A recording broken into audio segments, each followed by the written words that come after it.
സംസ്ഥാനത്ത് ദിവസങ്ങളായി വിവിധ ജില്ലകളിൽ കനത്ത നാശം വിതച്ചുകൊണ്ട് പെയ്ത മഴയ്ക്ക് ശമനം. പലയിടത്തും മഴയുടെ ശക്തി കുറയുകയാണ്. എങ്കിലും അടുത്ത 3 മണിക്കൂറിൽ തിരുവനന്തപുരം, കൊല്ലം, പത്തനംതിട്ട, ആലപ്പുഴ, കോട്ടയം, എറണാകുളം, തൃശൂർ, മലപ്പുറം, കോഴിക്കോട്, കണ്ണൂർ എന്നീ ജില്ലകളിൽ ഒറ്റപ്പെട്ട ഇടങ്ങളിൽ മിതമായ മഴയ്ക്ക് സാധ്യതയുണ്ടെന്നാണ് കാലാവസ്ഥാ വകുപ്പിന്റെ മുന്നറിയിപ്പ്. മണിക്കൂറിൽ 40 കിലോമീറ്റർ വരെ വേഗത്തിൽ വീശിയേക്കാവുന്ന ശക്തമായ കാറ്റിനും സാധ്യതയുണ്ടെന്നാണ് പ്രവചനം. മറ്റ് ജില്ലകളിൽ ഒറ്റപ്പെട്ട ഇടങ്ങളിൽ നേരിയ മഴയ്ക്കും സാധ്യതയുണ്ടെന്ന് കേന്ദ്ര കാലാവസ്ഥാ വകുപ്പിന്റെ മുന്നറിയിപ്പിൽ പറയുന്നു.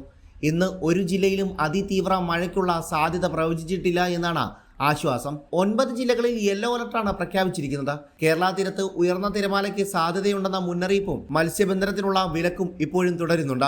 കേരള തീരത്തുണ്ടായിരുന്ന ന്യൂനമർദ്ദ പാത്തിയുടെയും ഗുജറാത്തിന് മുകളിലുണ്ടായിരുന്ന ചക്രവാത ചുഴിയുടെയും സ്വാധീനം കുറഞ്ഞതോടെയാണ് മഴ കുറയുന്നത്. എന്നാൽ ജൂലൈയിൽ 2ാം വാരത്തോടെ മഴ വീണ്ടും സജീവമാകുമെന്നാണ് കാലാവസ്ഥാ വകുപ്പ് നൽകുന്ന മുന്നറിയിപ്പ്.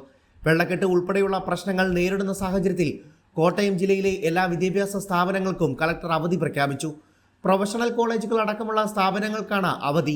കൂടാതെ ആലപ്പുഴ ജില്ലയിലെ 4 താലൂക്കുകളിൽ കൂടി ഇന്ന് അവധി പ്രഖ്യാപിച്ചു. മഴക്കെടുതി രൂക്ഷമായ താലൂക്കുകളിലാണ് അവധി. കുട്ടനാട്, ചെങ്ങന്നൂർ, ചേർത്തല, അമ്പലപ്പുഴ താലൂക്കുകളിലെ എല്ലാ വിദ്യാഭ്യാസ സ്ഥാപനങ്ങൾക്കും ഇന്ന് അവധിയായിരിക്കും. വയനാട് ഉൾപ്പെടെയുള്ള ജില്ലകളിൽ ദുരിതാശ്വാസ ക്യാമ്പ് പ്രവർത്തിക്കുന്ന സ്കൂളുകൾക്കും അവധിയാണ്. മഴക്കെടുതി രൂക്ഷമായി തുടരുന്നതിനിടെ എറണാകുളം ജില്ലയിലെ എടവനക്കാട് ഇന്ന് ഹർത്താൽ പ്രഖ്യാപിച്ചിരിക്കുകയാണ്. കടൽക്ഷോഭം മൂലമുണ്ടാകുന്ന പ്രശ്നങ്ങൾ പരിഹരിക്കാൻ ശാശ്വത നടപടി ആവശ്യപ്പെട്ടുകൊണ്ടാണ് ഹർത്താൽ പ്രഖ്യാപിച്ചിരിക്കുന്നത്.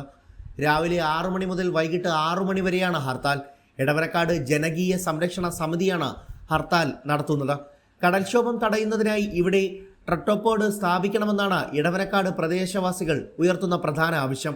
6 മാസത്തിനുള്ളിൽ ഇതിന്റെ ജോലികൾ തുടങ്ങണമെന്നും നാട്ടുകാർ ആവശ്യപ്പെട്ടെങ്കിലും ഇക്കാര്യത്തിൽ തീരുമാനം നീളുകയാണ്. ഇതോടെയാണ് പഞ്ചായത്ത് ഹർത്താൽ ആഹ്വാനം ചെയ്തത്. News desk 1 India.